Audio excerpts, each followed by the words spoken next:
सिद्ध कीजिए कि आव्यूह विकर्णीय आव्यूह पर एक क्वेश्चन पीछे बताया गया था जिसमें 2 रो 2 कॉलम का आव्यूह दिए थे। अब एक क्वेश्चन 3 पंक्ति 3 स्तंभ वाला लेते हैं, ये सिद्ध करते हैं कि विकर्णीय आव्यूह है। ठीक है, तो एक क्वेश्चन है, क्वेश्चन जो कि हमेशा आता 10 नंबर का हर एक यूनिवर्सिटी में कि सो दैट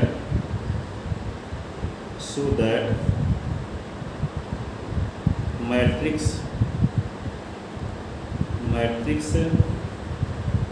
ए, एक मैट्रिक्स है ए जिसके एलिमेंट है -2, -8, -12, 1 4 4, 1 4 4, 0 0 1, 0 0 1, 0 0 1 एक डायगोनल मैट्रिक्स है, एक विकर्णीय आव्यूह,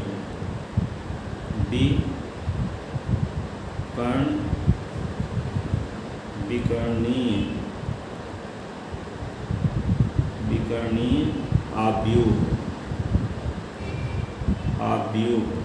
है। क्या है? डायगोनल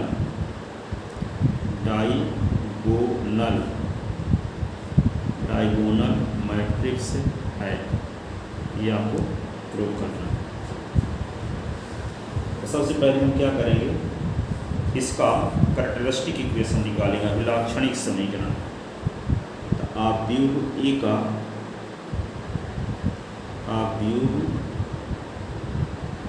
का अभिलाक्षणिक समीकरण है, अभिलाक्षणिक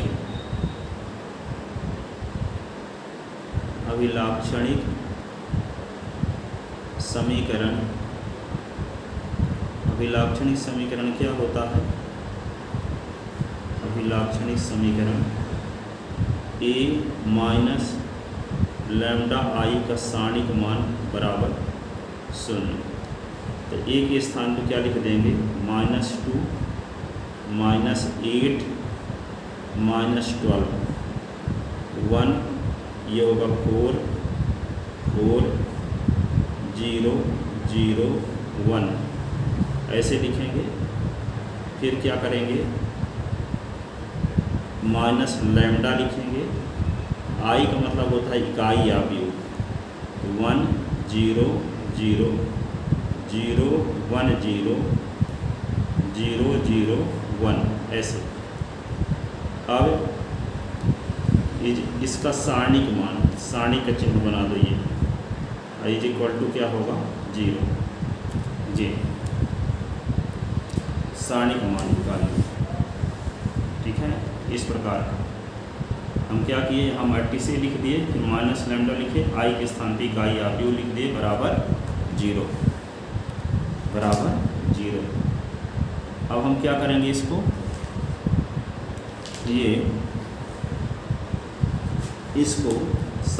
इस मैट्रिक्स से इस मैट्रिक्स को घटाते हैं तो क्या होगा? लैम्डा का हर एक अवयव के साथ गुणा करेंगे तो यहाँ लैम्डा आ जाएगा, यहाँ 0, यहाँ 0, यहाँ 0, यहाँ लैम्डा, यहाँ 0, यहाँ 0, यहाँ 0, यहाँ लैम्डा। अब इस आव्यूह से इस आव्यूह को हम घटाएंगे तो क्या होगा? -2 माइनस लैम्डा, ये -8 होगा, और ये -12 होगा, और ये क्या लिखेंगे? 1, और ये 4 माइनस लैम्डा। विकर्ण वाले अवयव से लैम्डा घट जाएंगे, यहाँ 4, ये 0, ये 0, और 1 माइनस लैम्डा। इसका सारणिक मान क्या करेंगे? 0 के बराबर। इसका सारणिक मान किसके बराबर करेंगे? 0 के बराबर। अब हम इसको क्या करेंगे? सॉल्व करेंगे, सारणिक मान को सॉल्व करेंगे। तो सारणिक मान को सॉल्व करने का तरीका आपको पता है। क्या करेंगे? पहला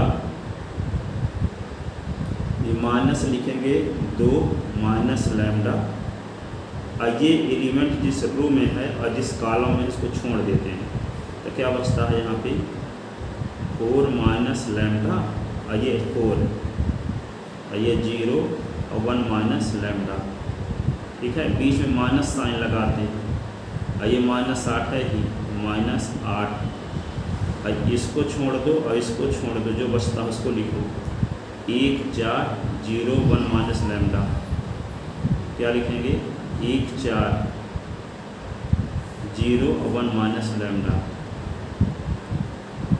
ये बीच में प्लस, फिर क्या होगा -12 इंटू 12 जिस रो और जिस कॉलम में इसको छोड़ देंगे तो क्या बचेगा 1 4 माइनस लैम्डा 0 और ये होगा 0 और इज इक्वल टू क्या हो गया 0। ये क्या लिखेंगे -2 माइनस लैम्डा ऐसे। अब इसका मल्टीप्लाई इसके साथ करेंगे, मीडियम ब्रैकेट लगाते हैं 4 माइनस लैम्डा, ये होगा 1 माइनस लैम्डा, बीच में माइनस 0 का गुना 4 के साथ, तो ये कि माइनस 0 गुने 4 तो 0 0 ही रहेगा, फिर +8 1 इंटू 1 माइनस लैम्डा 0 इंटू 4 -12, ये क्या होगा 1 इंटू 0 तो 0 है, 0 माइनस 0 इज इक्वल टू 0। अब क्या लिख देंगे यहाँ -2 माइनस लैम्डा ऐसे, ये क्या लिख दिए 4 एकम 4 -4 लैम्डा, और ये क्या होगा minus lambda plus lambda square ऐसे, 8 ये रहेगा ही, ये होगा 1 माइनस लैम्डा, ये पूरा 0, फिर क्या होगा पूरा 0 12 into 0 is equal to 0, -2 minus lambda, यहाँ क्या होगा lambda square minus lambda -4 lambda -5 lambda और +4 ऐसे, ये क्या हो 8 के अंदर गुना कर देंगे तो 8 minus 8 lambda is equal to 0। ये क्या होगा -2 का इसके साथ तो -2 लैम्डा स्क्वायर, 2 पंचे 10 लैम्डा, 2 चौको 8 माइनस लैम्डा क्यूब, और ये क्या होगा माइनस लैम्डा का गुना इसके साथ तो minus plus 5 lambda square -4 lambda, ये क्या होगा -8 लैम्डा और +8 इज इक्वल टू 0। ठीक है, ये माइनस लैम्डा क्यूब। अब लैम्डा स्क्वायर वाले कौन कौन पद हैं, 5 लैम्डा स्क्वायर से 2 लैम्डा स्क्वायर घटाएंगे तो 3 लैम्डा स्क्वायर, 10 लैम्डा, ये 10 4 लैम्डा और 8 4 12 लैम्डा, तो -2 लैम्डा बचा। ठीक है, अब ये -8 है, -8 और ये +8 ये कट गया। ठीक है, इज इक्वल टू क्या बचा 0। ठीक है, तो इस प्रकार ये सबसे पहले इसका मल्टीप्लाई इसके साथ ये कर दिए, इसको सॉल्व किए, ये लिख लिए, इसका गुना इसके साथ और 0 का गुना 4 के साथ तो 0 हो जाएगा, ये माइनस +8 हो गया, 1 का गुना 1 माइनस लैम्डा के साथ और 0 का गुना 4 के साथ, फिर -12 गुणे 1 गुणे 0 करेंगे तो 0 0 गुणे ये करेंगे तो भी 0, ये पूरा हो गया। ठीक है, अब यहाँ पे 2 माइनस लैम्डा ये क्या है, इसका अंदर गुना कर दिए तो ये आ गया 8, ये पूरा 0, 2 माइनस लैम्डा -2 माइनस लैम्डा, एक कोष्टक लैम्डा स्क्वायर पहले लिख दिए, 4 लैम्डा 5 लैम्डा ये 4, ये क्या है 8 का अंदर गुना तो 8 माइनस 8 लैम्डा बराबर 0। अब -2 का गुना इन तीनों के साथ, फिर माइनस लैम्डा का गुना इन तीनों के साथ, तो ये गुना कर दिए, तो गुना करने से ये रिजल्ट आया। तो यहाँ पे minus lambda cube plus 3 lambda square -2 lambda बराबर 0 आ गया। अब माइनस लैम्डा क्यूब पहले पद में यदि माइनस आ जाता तो पूरे समीकरण में माइनस का गुना कर देते हैं, तो क्या होगा lambda cube -3 lambda square plus 2 lambda is equal to 0। अब हम क्या करेंगे, लैम्डा कॉमन ले लेते हैं तीनों से, तो जब लैम्डा कॉमन लेंगे तो क्या होगा lambda square -3 lambda plus 2 is equal to क्या होगा 0।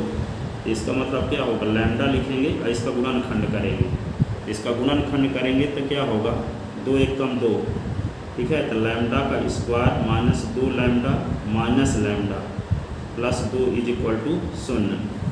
ये लैम्डा हुआ। और ये क्या लिखेंगे, लैम्डा कॉमन लेंगे, लैम्डा माइनस 2 माइनस 1 कॉमन लेंगे, तो lambda minus 2 is equal to 0। ये लैम्डा, ये होगा लैम्डा माइनस 1, ये होगा lambda minus 2 is equal to 0। तो इस प्रकार लैम्डा की वैल्यू क्या प्राप्त हो गई आपको, लैम्डा बराबर 0, लैम्डा माइनस 1 बराबर 0 और लैम्डा माइनस 2 बराबर 0। इस प्रकार लैम्डा की वैल्यू 0, लैम्डा बराबर 1 और लैम्डा बराबर 2। ये क्या हुआ, आइगन मान, ठीक है। अतः दिए गए आव्यूह ए का आइगन मान, अतः दिए गए आव्यूह का आइगन मान क्या है। अब लैम्डा बराबर 0, लैम्डा बराबर 1, लैम्डा बराबर 2। ये लैम्डा बराबर 0, 1, 2 आ गया आइगन मान। अब हम क्या करेंगे, लैम्डा बराबर 0 के संगत आइगन सदिश निकालेंगे, लैम्डा बराबर 1 के संगत आइगन सदिश निकालेंगे, अब लैम्डा बराबर 2 के संगत आइगन सदिश निकालेंगे, ठीक है। तभी इन सभी वैल्यू के संगत हम क्या निकालेंगे, आइगन सदिश। तो निकालते हैं आइगन सदिश।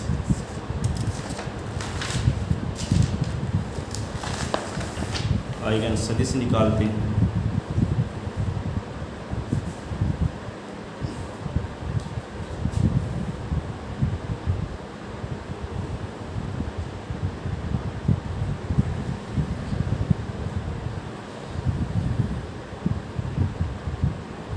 देखिए,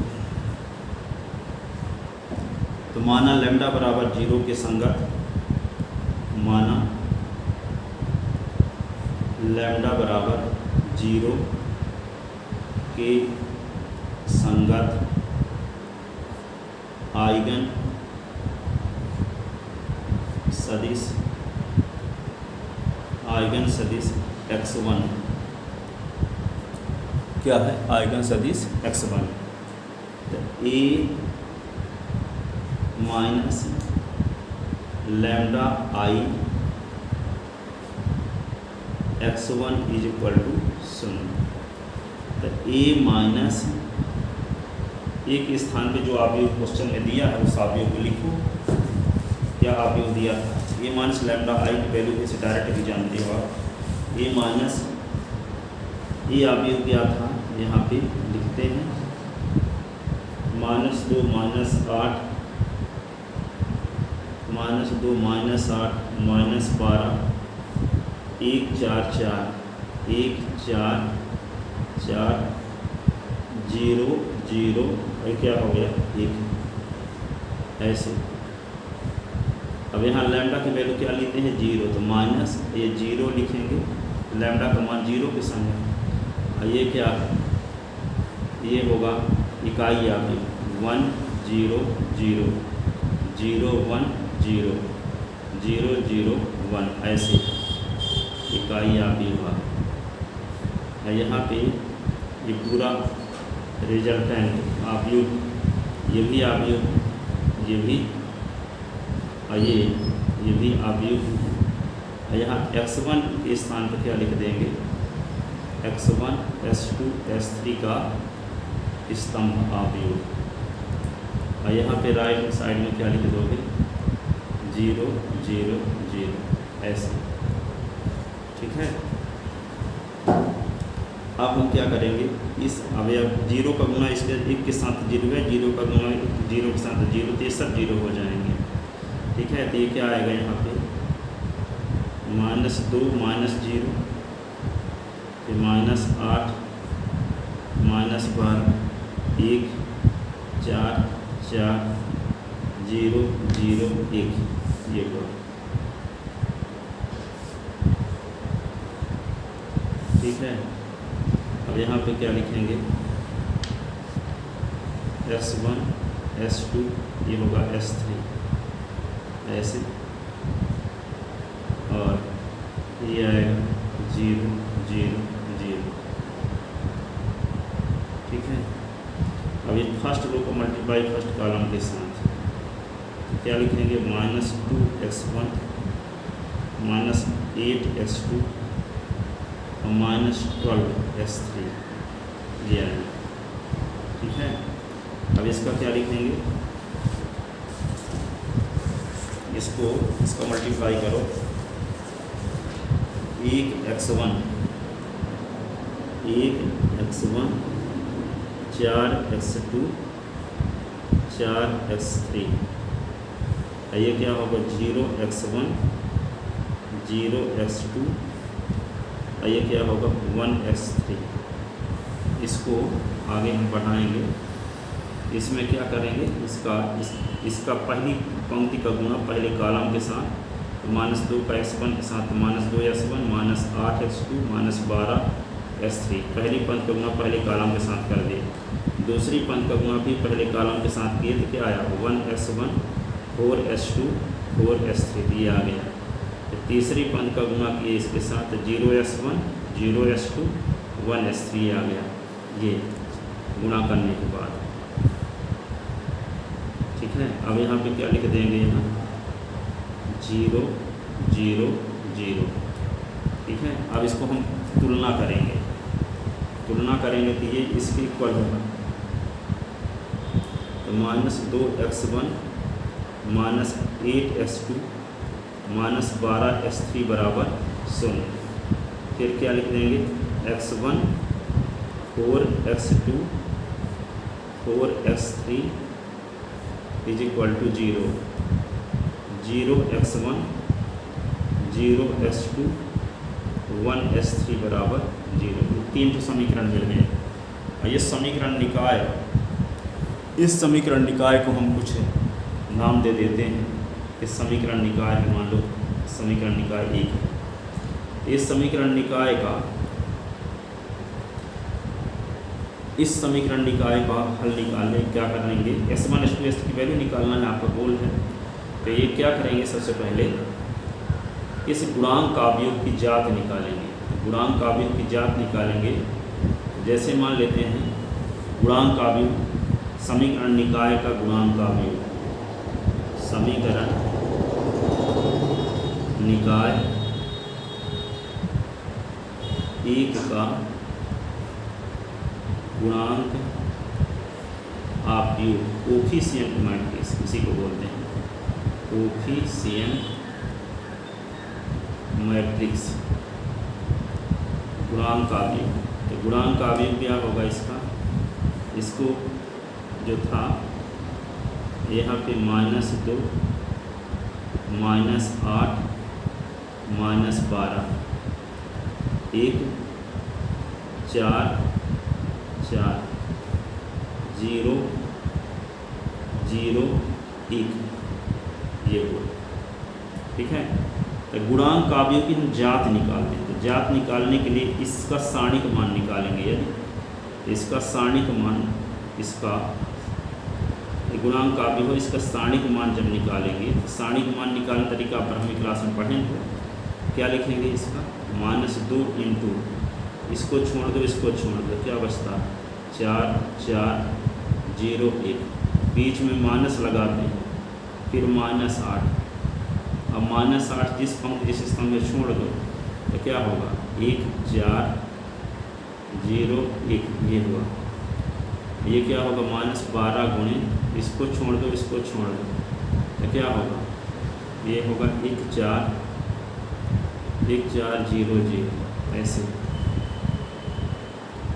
एक सारणिक मान -2 गुणे 4 एकम 4 -0 प्लस 8 क्या होगा 1 -0 -12, ये 0 -0 ये। तो एक सारणिक मान -2 गुणे 4 8 गुणे 1 12 गुणे 0 ये हुआ। एक सारणिक मान 2 चौको 8 प्लस 8, ये क्या हुआ 0। तो एक सारणिक मान क्या आ गया 0। तो एक सारणिक मान 0 आ गया। इसका मतलब क्या होगा, गुणांक अवयव की जाति 3 नहीं है। गुणांक का अवयव की जात 3 नहीं है। गुणांक जैसे मान लो इस सारणी का मान निकालें, शून्य नहीं आया, शून्य ना आया होता तो कहते हैं इसकी जात 3 है। लेकिन यहाँ पे गुणांक का अवयव की जात इस अवयव से 3 पंक्ति और 3 स्तंभ का एक ही उप सारणी बन सकता था, तो उस एक उप सारणी का मान निकाले तो वो शून्य आ गया। इसका मतलब इस गुणांक का अवयव की जात 3 नहीं है। 3 नहीं है तब 2 पंक्ति 2 स्तंभ के अवयव पर विचार करते हैं। तो जैसे 2 पंक्ति 2 स्तंभ कर लेते हैं ऐसे, तो 2 दूना 2 चौको 8 और माइनस प्लस 8, ये भी शून्य हो जाएगा। लेकिन हम 4 एकम 4 करें और फिर 4 एकम 4 माइनस 0 गुणे 4, तो 4 माइनस 0 तो क्या आएगा, 4 ही रहेगा। तो यहाँ पे 2 पंक्ति 2 स्तंभ का एक उपसारणिक ऐसा हमको मिल रहा है जिसका मान शून्य के बराबर नहीं है।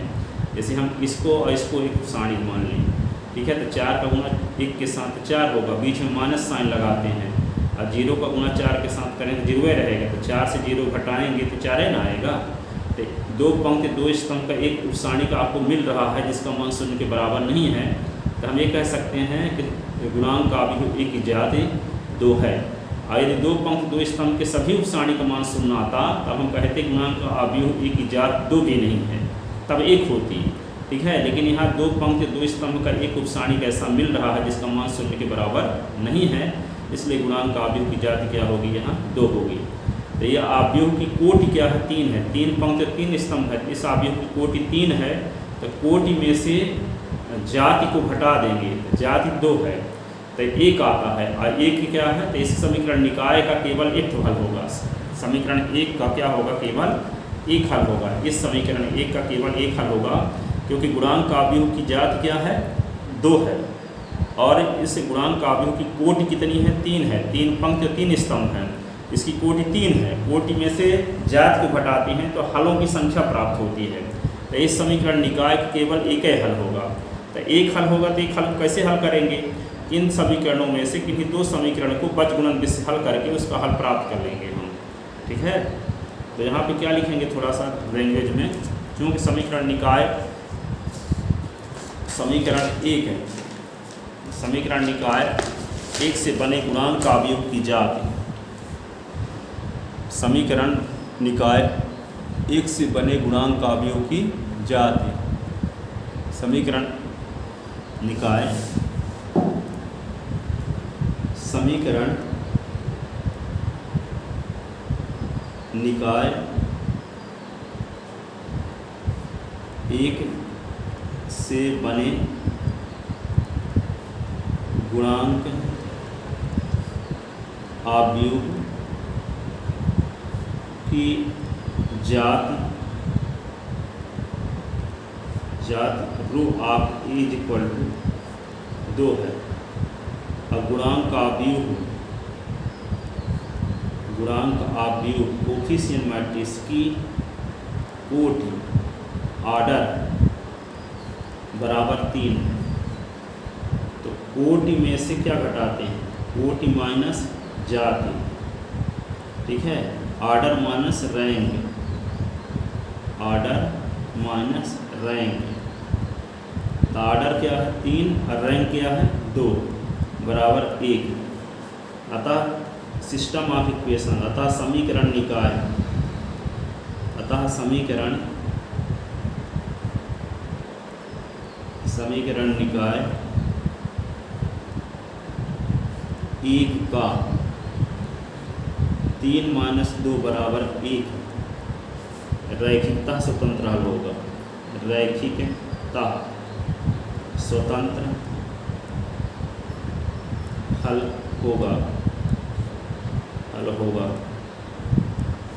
जो कि समीकरण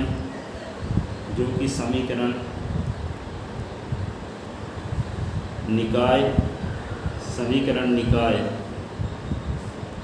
1 में दिए गए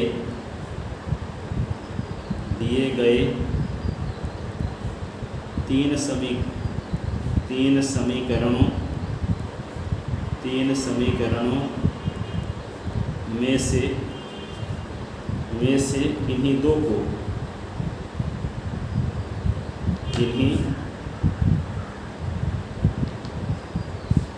दो को बज गुणनविधि से हल करने पर प्राप्त होगा। हल करने पर प्राप्त होगा संतफल होगा, जो कि समीकरण निकाय 1 में दिए गए 3 समीकरणों में से किन्हीं दो को बीजगुणन विधि से हल करने पर प्राप्त होगा।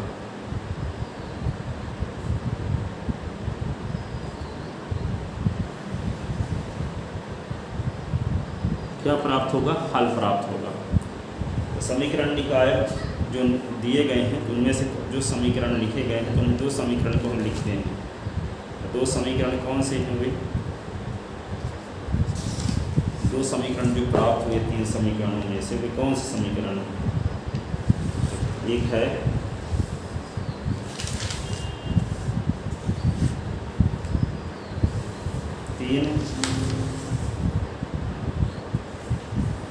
एक समीकरण क्या है?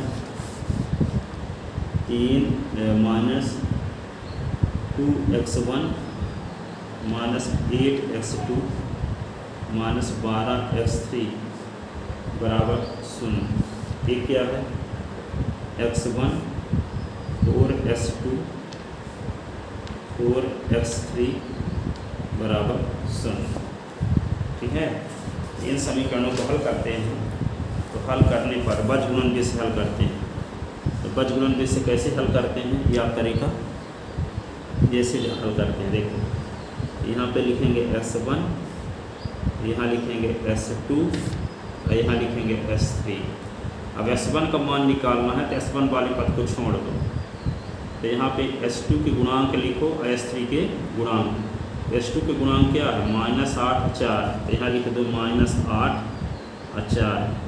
और फिर क्या लिखो? -12 4 -12 और 4 ऐसे सानी में। अब s2 का मान निकालना है तो s2 को छोड़ दो। तो s3 के गुणांक लिखो -12 4 -12 और 4। फिर s1 के गुणांक लिखो -2 1। फिर क्या करेंगे? s3 का लिखना है तो s3 को छोड़ दो। तो -2 और 1 -8 4 -8 ये 4। ठीक है, तो ये क्या होगा? x1 अपान 8 चौक 32 -32 बीच में माइनस 12 चौक 48 तो माइनस प्लस हो जाएगा। तो ये 48 आ गया। s2 अपान क्या होगा? 12 एकम 12 तो -12 बीच में माइनस 4 दूना 8 बीच में माइनस लगाएंगे तो 4 दूना 8 तो +8 हो जाएगा। ठीक है, बीच में माइनस 4 दूना 8 तो +8। फिर क्या लिखेंगे? s3 अपान 4 दूना 8 -8 बीच में माइनस 1 8 8। क्या होगा? बीच में माइनस लगाएं तो +8 हो जाएगा ऐसे। तो यहाँ पे क्या आ जाएगा? इसको हल करने के बाद x1 अपान 48 से 32 निकल गया। तो 48 से 32 जब निकलेगा तो क्या बचेगा? 16 3 48 16 दूना 32 16 बचेगा। ठीक है, यहाँ पे क्या बचेगा? 16। और यहाँ पे क्या होगा? s2 अपान -12 + 8 तो -12 + 8 क्या होगा? -4। और यहाँ क्या आएगा? x3 अपान क्या होगा? 0। तो यहाँ क्या आएगा? इससे काटेंगे, 4 से काट सकते हैं इसको। 4 चौक 16 4 एकम 4। यहाँ पे 4 0 में 4 का भाग देंगे तो 0 जाएगा। तो ये होगा x1 अपान 4 लिखेंगे, s2 अपान -1 लिखेंगे, ये x3 अपान 0 लिखेंगे। अतः लैम्डा बराबर 0 के संगत आइगन सदिश आइगन वेक्टर क्या बोलते हैं? आइगन वेक्टर क्या लिखेंगे यहाँ पे x1 बराबर ये आएगा, x1 के स्थान पर लिख देंगे ये 4 हो गया, -1 हो गया, ये 0। ठीक है, तो ये आपको अभी एक वैल्यू के संगत आइगन सदिश निकला है। अभी हम 2 आइगन सदिश और निकालेंगे। ठीक है,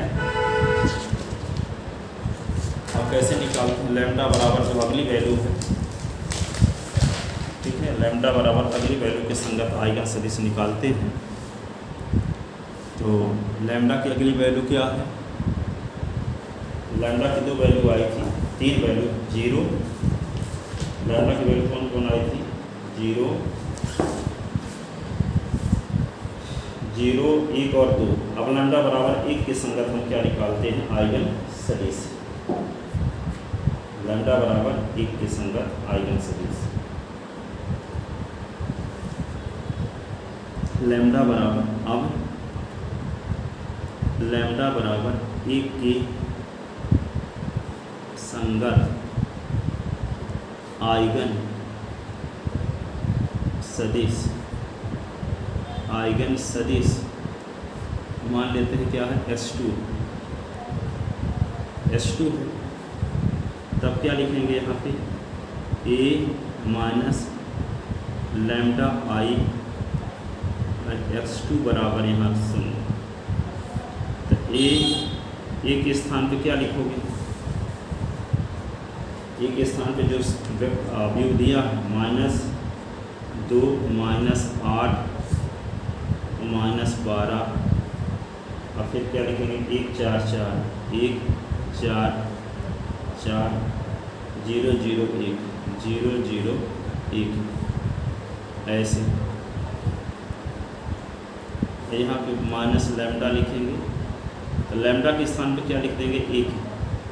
इस लैम्डा के स्थान पे क्या लिख दें?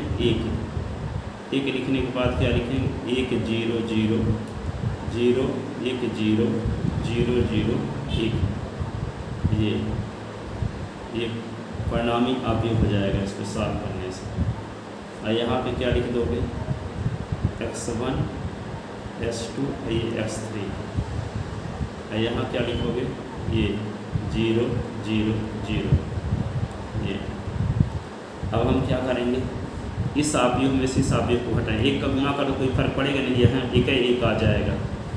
तो क्या आएगा? ये -2 -1 -8 -12 1 4 -1 ये 4 0 0 और 1 -1, ऐसे है। ठीक है, अब यहाँ पे दोबारा लिख देंगे x1 s2 x3। ठीक है, ये क्या आएगा? 0 0 0 ये। ठीक है, अब हम क्या करेंगे? इसका हम ये -2 -1 तो क्या आएगा? -3 -3। ये लिखेंगे क्या? -3 -8 -12 1 3 4 ये क्या है? 0 0 0। यहाँ पे क्या लिखेंगे? x1 s2 x3। यहाँ पे आएगा 0 0 0। ठीक है, तो यहाँ पे क्या होगा? पहली पंक्ति के इसमें पहली पंक्ति के पहले अवयव इसमें देखने से पता चल रहा है कि ये गुणांक का अवयव एक तरह से यही होगा, पर यहाँ पे तीसरी पंक्ति के सभी अवयव शून्य हैं। तो इसमें 3 पंक्ति 3 स्तंभ का जब उप सारणिक बनाएंगे तो उसका मान तो शून्य ऑलरेडी रहेगा। इसका मतलब गुणांक का अवयव की जात 3 नहीं होगी। तो गुणांक का अवयव की जात क्या होगी? 2 होगी। जैसे 8 2 4 32 और यहाँ पे 12 3 36 है। इसका मान घटाव शून्य नहीं होगा। 2 पंक्ति 2 स्तंभ का कम से कम एक उपसारणिक ऐसा जिसका मान शून्य नहीं है। इस गुणांक का अवयव की जात क्या हो जाएगी? 2 हो जाएगा। जात 2 होगी। कोटि 3 है इसकी, तो कोटि में से जात को घटा दोगे तो क्या आएगा? 1 आएगा स्वतंत्र हल। ठीक है, तो यहाँ पे एक स्वतंत्र हल आएगा। तो एक स्वतंत्र हल के जो समीकरण बनेंगे उनमें से बनते हैं समीकरण 2। यहाँ पे कैसे, इसको सॉल्व करो, इसका गुना इसके साथ करो तो क्या हो जाएगा, -3x1 -8x2 -12x3।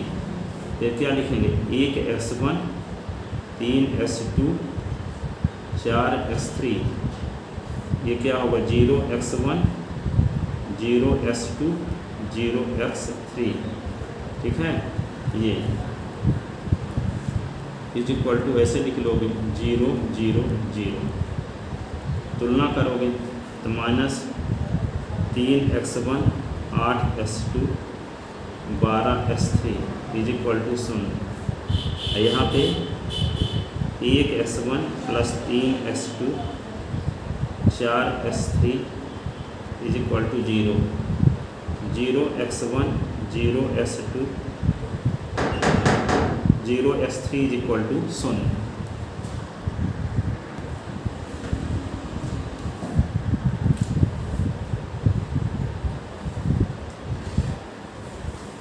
स्पष्टतः गुणांक का अपयोग ए की जो जाति है, गुणांक का अपयोग से बनने वाले मैट्रिक्स की जाति क्या है, 2 है।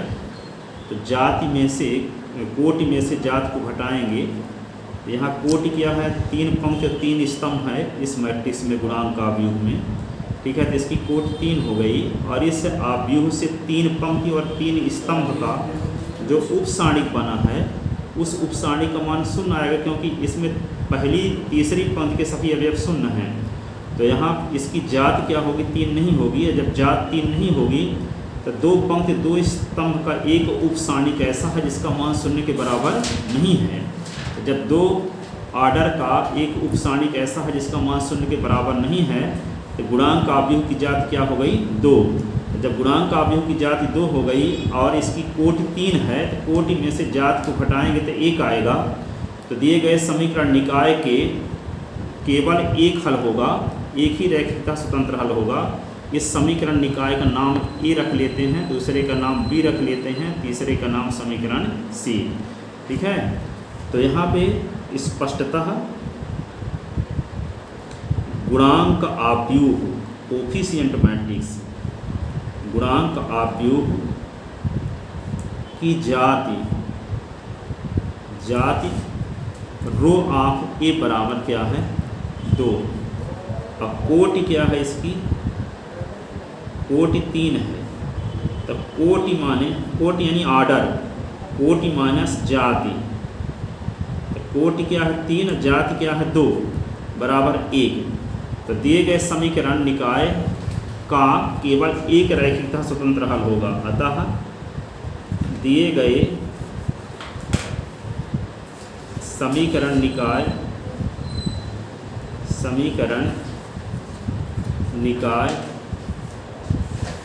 ABC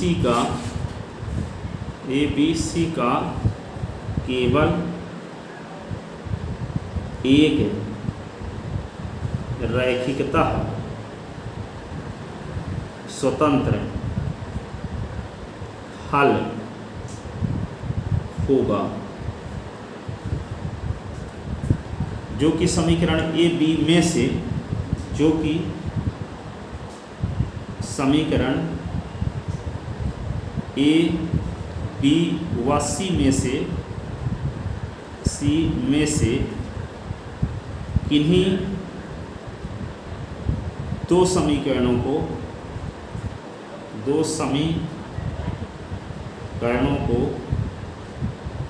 वज्र गुणन विधि से हल करने पर, वज्र गुणन विधि से हल करने पर प्राप्त होगा। ठीक है, तो इन 3 समीकरण में से 2 समीकरण को हम वज्र गुणन विधि से हल करेंगे। तो इसको हल करने के लिए क्या करते हैं, हम समीकरण को लिख लेते हैं पहले ही। क्या है, -3x1 -8x2 -12x3 बराबर 0 और 1x1 + 3x2 + 4x3 बराबर 0। इन दोनों समीकरण को हम बीजगणित से हल करेंगे तो इसका हल प्राप्त होगा। तो हल करते हैं इसको।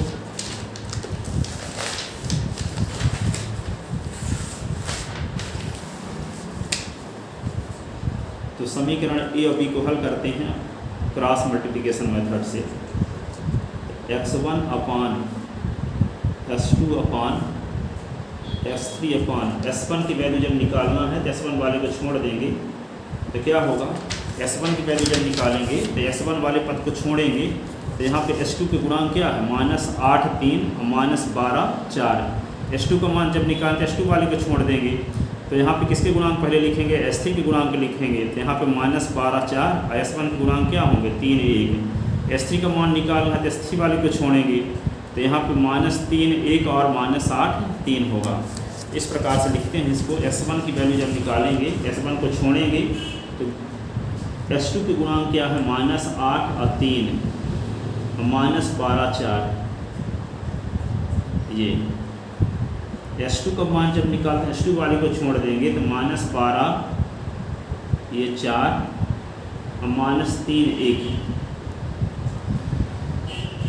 s3 की वैल्यू जब निकालेंगे तो s3 की वैल्यू जब निकालते s3 को छोड़ देंगे तो -3 1 और -8 ये क्या होगा 3। इसको सॉल्व करते हैं क्रॉस मल्टीप्लिकेशन से। तो x1 अपान -8 चौक 32 32 माइनस और 12 यानी 36 तो प्लस होगा 36।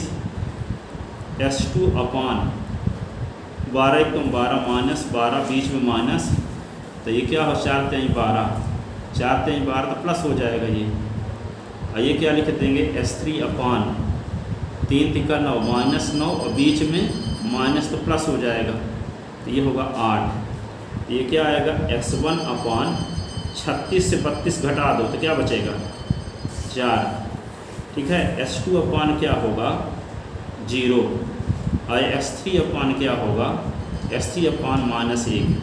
इसका मतलब क्या हुआ, लैम्डा बराबर 1 के संगत, लैम्डा बराबर 1 के संगत,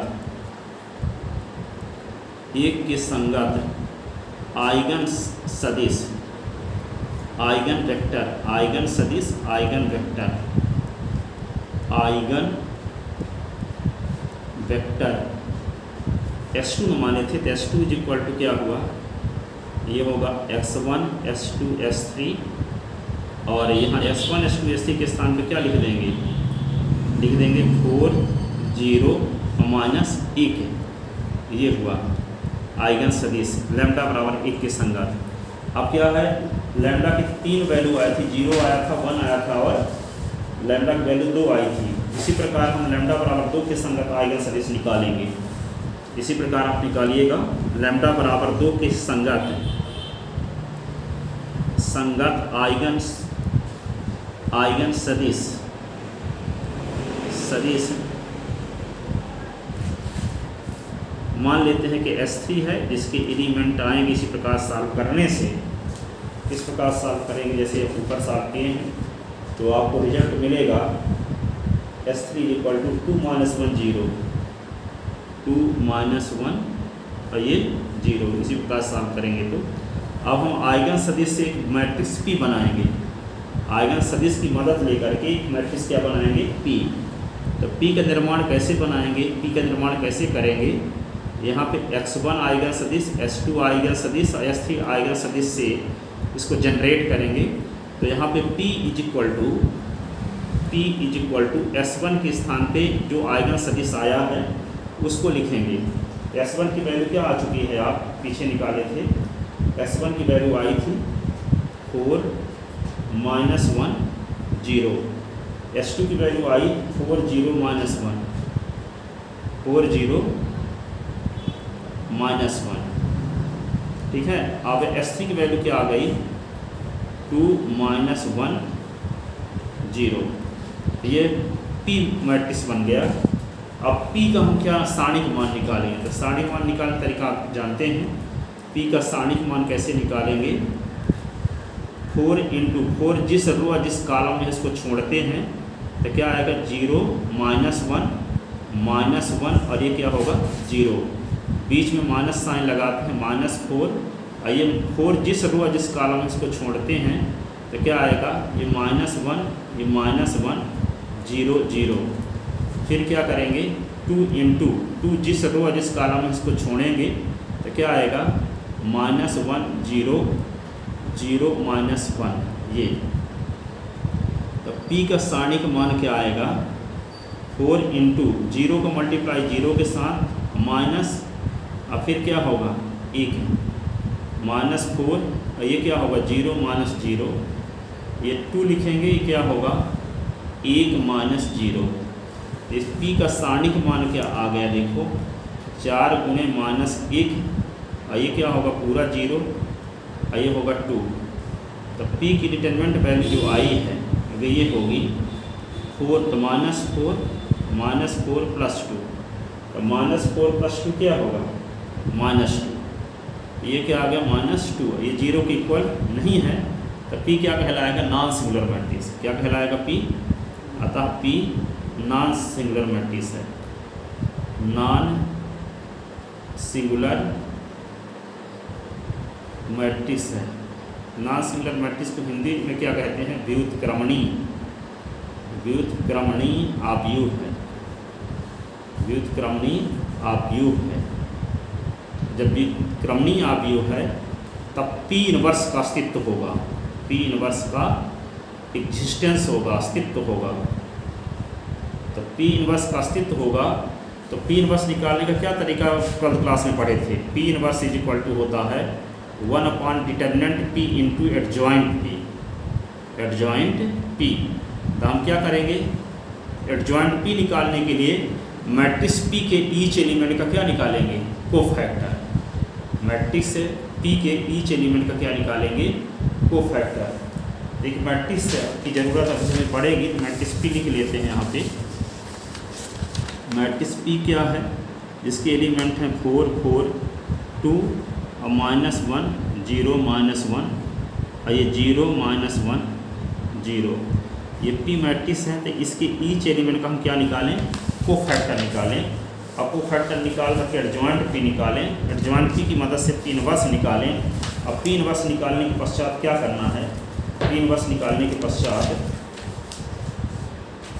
यदि विकर्णी दिखाने के लिए क्या करना पड़ता है, P इनवर्स और AP का मल्टीप्लाई करें तो सभी एलिमेंट 0 आए, डायगोनल के एलिमेंट आइगन वैल्यू आ जाए, आइगन वैल्यू, डायगोनल के एलिमेंट क्या हो आइगन वैल्यू, और बाकी सभी एलिमेंट क्या आने चाहिए 0 आने चाहिए, तभी उसको हम क्या बोल पाएंगे विकर्णी आव्यूह, क्या बोल पाएंगे विकर्णी आव्यूह। ठीक है, तो यहाँ पे देखते हैं कि यहाँ पे P इनवर्स है, AP की वैल्यू निकालना पड़ेगा। तो P इनवर्स है, ईच एलिमेंट का हम क्या निकालते हैं कोफैक्टर, मैट्रिक्स P के ईच एलिमेंट का क्या निकालेंगे कोफैक्टर। तो मैट्रिक्स P क्या है, ये है P मैट्रिक्स हम निकाले। P मैट्रिक्स कैसे बना, सभी तीनों आइगन वेक्टर की मदद से हम P मैट्रिक्स को निकाले हैं, और ये है 4 4 2, ये होगा -1 0 -1, ये होगा 0 -1, ये 0, ये P आ गया। ठीक है, तो P आ गया तो इसको हम क्या करेंगे ईच एलिमेंट का कोफैक्टर निकालते हैं। तो पहला कोफैक्टर क्या होगा C11, तो C11 फर्स्ट रो के फर्स्ट एलिमेंट का कोफैक्टर। ये एलिमेंट जिस रो जिस कॉलम में है उसको छोड़ देते हैं। तो यहाँ पे क्या लिखेंगे -1 की पावर 1 + 1, यम 1 1 लिखेंगे। ये क्या होगा -1 की पावर 2 तो 1 होगा, इसको छोड़ देंगे, इसको छोड़ देंगे, तो क्या बचेगा यहाँ पे 0 -1 0। तो इसको सॉल्व करेंगे तो 0 और बीच में माइनस लगेगा, तो यहाँ पे क्या आएगा 0 - 1 है, 0 - 1 तो -1 रहेगा, -1 रहेगा +1 रहेगा, 0 बीच में माइनस लगेगा तो 1 तो -1। ठीक है, C12 निकालते हैं तो -1 की पावर 1 + 2 यम 12। ठीक है, तो ये क्या लिखेंगे माइनस में मान आएगा, अब 1 2 ये है, इसको छोड़ देंगे, इसको छोड़ देंगे, तो क्या आएगा -1 - 1 0 0, ये सब जीरो हो जाएगा। C13 निकालते हैं तो -1 की पावर 1 + 3 M13, ठीक है। तो ये इसकी वैल्यू पॉजिटिव ही रहेगी। M13 इसको छोड़ेंगे तो ये क्या होगा, 1 का गुना 1 के साथ 1 हो जाएगा, तो 1 - 0 यानी 1 रहेगा ये। फिर क्या निकालेंगे, C21 तो -1 की पावर क्या लिखेंगे, 2 + 1 M21, तो ये क्या होगा, -1 की पावर क्या लिखेंगे, 3। M21 का मतलब दूसरी पंक्ति के पहले अवयव का उप सारणी, तो इसको छोड़ देंगे और इसको छोड़ देंगे, तो क्या 4 2 - 1 0, 4 2 - 1 0। इसका मान -1 की पावर 3 है तो इसका मान माइनस में ही रहेगा। ये क्या लिखेंगे, 0 माइनस तो 0 + 2, ये आएगा क्या, -2। फिर क्या निकालेंगे, C22 तो -1 की पावर 2 + 2 M22, इसको क्या लिखेंगे, ये पॉजिटिव वैल्यू रहेगी। M22 ये है, तो ये जिस रो जिस कॉलम में इसको है तो इसको छोड़ेंगे तो क्या आएगा, 4 2 0 0, 4 2 0 0, तो ये सब 0 होगा। C2 क्या निकालेंगे, C23 तो -1 की पावर 2 + 3 M23, इसकी वैल्यू क्या होगी, माइनस में, क्योंकि -1 की पावर 5 है, विषम संख्या है, इसका मान माइनस में होगा।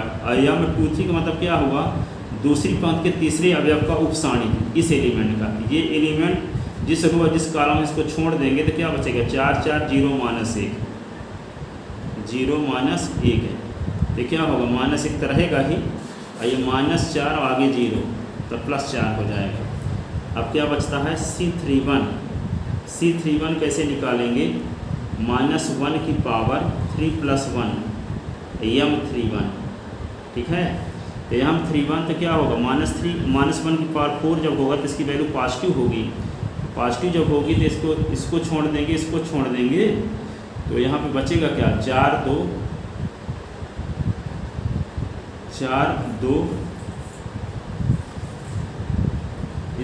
इसको छोड़ेंगे, 4 2 0 - 1, तो ये क्या लिखेंगे, -4 ये।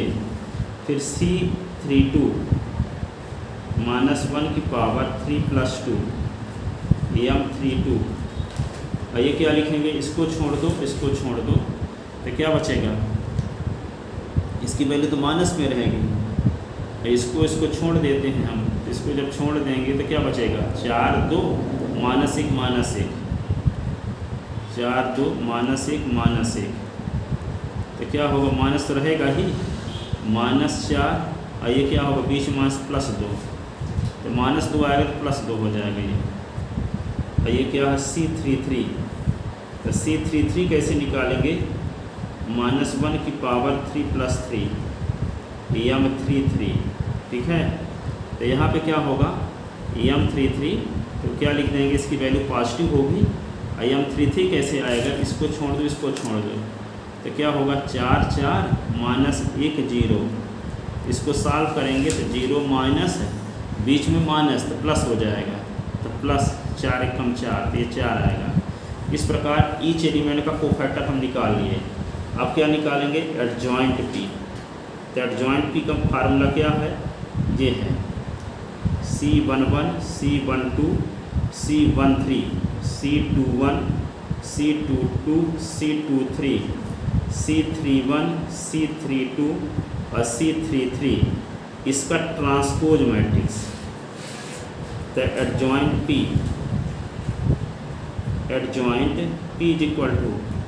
= यहाँ पे क्या लिखेंगे, इसका ट्रांसपोज, तो इसका मतलब रो को कॉलम में चेंज कर देंगे, तो यहाँ क्या आ जाएगा, C11 C12 C13, फिर क्या लिखेंगे, C21 C22 C23 C31 C32 C33, ठीक है। तो एडजॉइंट P = क्या होगा, इसकी वैल्यू रखते हैं। C11 की वैल्यू क्या है, -1 0 1, फिर C21 की वैल्यू क्या है, -2, और C22 की वैल्यू क्या है, 0, C23 की वैल्यू क्या है, 4, C31 की वैल्यू क्या है -4, C32 की वैल्यू क्या है 2, C33 की वैल्यू क्या है 4। ये आ गया क्या एडजॉइंट P। अब एडजॉइंट P जब आ गया तो क्या निकालोगे, अब P इनवर्स निकालोगे। तो P इनवर्स का क्या फार्मूला है, P inverse is equal to 1 determinant P into adjoint P, adjoint P।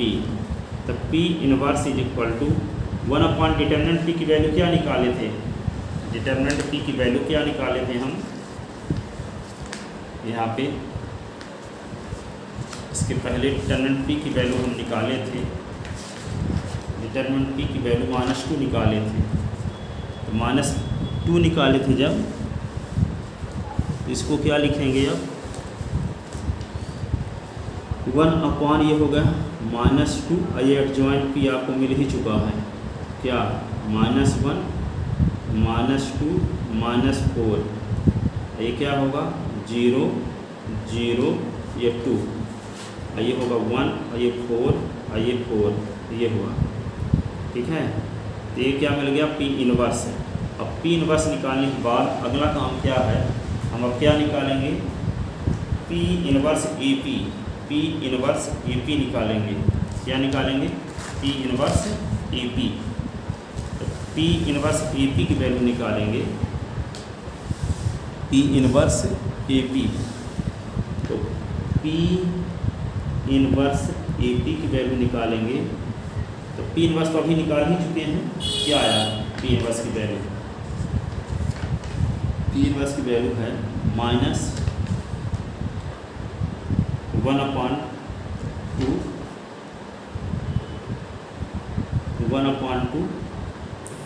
2/2 कर देंगे तो 1 आ जाएगा, 4/2 कर देंगे तो 2 आ जाएगा, 0/-2 तो 0 रहेगा, 0 रहेगा, 2/-2 करेंगे तो -1 बन जाएगा, 1/2 करेंगे तो क्या -1/2 रहेगा, 4/2 करेंगे तो -2 आएगा, 4/2 करेंगे तो -2 आएगा। ये किसकी वैल्यू आ गई इतनी, ये आ गई P इनवर्स की। ए की वैल्यू आपको पहले से पता है, जो मैट्रिक्स दिया है वे है। तो मैट्रिक्स जो दिया है, मैट्रिक्स क्या दिया है, ये दिया है 3 2 -2 और ये 0, फिर क्या है -2 3 और ये 0 0 0 5। जो मैट्रिक्स यहाँ पे दिया है, इस सवाल को सॉल्व कर रहे थे, लैम्डा की वैल्यू जिसमें 0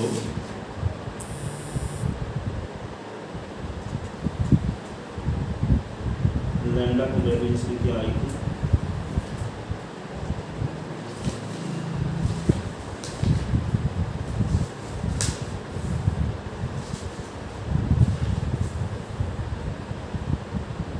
अच्छा मैट्रिक्स यहाँ पे ये था, इसको गलत लिख दिए यहाँ पे। P inverse AP is equal to, P inverse की वैल्यू तो ये लिख देंगे यही 1/2 1 ये 2 0 0 -1/2 ये -2 ये क्या होगा -2।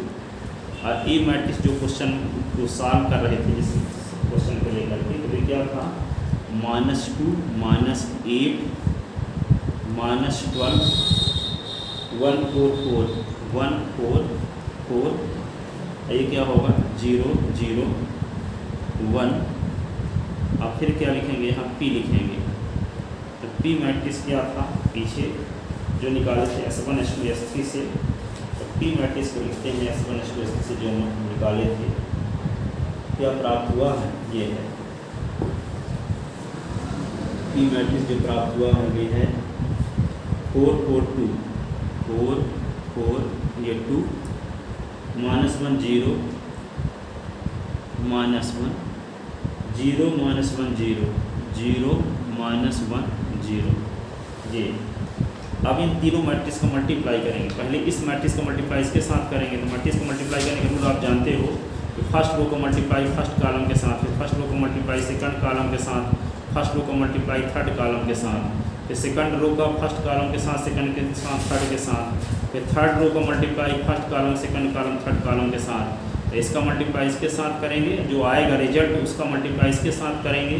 तो रिजल्ट क्या आना चाहिए मल्टीप्लाई करने से, P inverse AP is equal to ये आना चाहिए क्या, विकर्ण के अवयव क्या होने चाहिए 0, 1 और ये 2, जो आइगन मान है विकर्ण में आने चाहिए, और बाकी एलिमेंट क्या आने चाहिए 0, बाकी एलिमेंट क्या आने चाहिए 0, 0, 0 ये, ठीक है। इसको सॉल्व करोगे आप, तीनों मैट्रिक्स का आपस में मल्टीप्लाई करेंगे, मल्टीप्लाई करने से मुख्य विकर्ण के जो अवयव होंगे वे क्या होंगे, आइगन मान होंगे, ठीक है। इसी को हम क्या लिख देते हैं, डायगोनल ऑफ 0, 1 और ये 2, और 0, 1, 2 क्या है, दिए गए मैट्रिक्स के आइगन मान हैं, ठीक है। तो P इनवर्स AP, तो जो डायगोनल के एलिमेंट आ गए हैं वे आइगन मान आ गए हैं, क्या आ गए हैं 0, 1 और ये 2, जबकि 0, 1, 2 क्या है, जबकि 0, 1, 2 मैट्रिक्स A के, मैट्रिक्स A के क्या हैं, मैट्रिक्स A की आइगन वैल्यू हैं, क्या है, आइगन वैल्यू है। अतः मैट्रिक्स A एक डायगोनल मैट्रिक्स है, अर्थात मैट्रिक्स A एक विकर्णीय आव्यूह है, ठीक है। तो क्या करना पड़ता है, सबसे पहले जो मैट्रिक्स दिया था तो उस मैट्रिक्स का हम क्या निकाल लिए, आइगन वैल्यू निकाल लिए। तो आइगन वैल्यू क्या आ गई 0, 1 और 2 आ गई। फिर हम 0 के संगत क्या निकाल लिए, आइगन वेक्टर निकाले। तो 0 के संगत आइगन वेक्टर जो होता है वो एक S1 मान लिए, 1 के संगत आइगन वेक्टर को S2 मान लिए, 1 और 2 के संगत आइगन वेक्टर को S3 मान लिए। आइगन वेक्टर की मदद से एक मैट्रिक्स बनाए, उसका नाम P रखे, क्या रखे P। और फिर P निकालने के बाद P का क्या निकाल लिए, P इनवर्स। P इनवर्स निकालने के लिए एडजॉइंट P निकाले। एडजॉइंट P निकालने के लिए क्या करना पड़ेगा, P इनवर्स का फार्मूला होता है 1/डिटरमिनेंट P इंटू एडजॉइंट P। जब P इनवर्स आ जाएगा तो P इनवर्स का गुणा A के साथ करेंगे, और P इनवर्स का गुणा A के साथ करके फिर P का गुणा अर्थात P इनवर्स AP की वैल्यू निकालेंगे। P इनवर्स का गुणा A के साथ, जो रिजल्ट आएगा उसका गुणा P के साथ करेंगे, और गुणा करने के पश्चात जो रिजल्ट आएगा तो विकर्ण के अवयव, जो मैट्रिक्स प्राप्त होगा वो विकर्ण के अवयव क्या आने चाहिए, आइगन वैल्यू आनी चाहिए, और रिमेंस एलिमेंट क्या आने चाहिए, 0 एलिमेंट आने चाहिए। तब हम कहेंगे कि दिया गया मैट्रिक्स क्या है, डायगोनल मैट्रिक्स है। Thank you so much.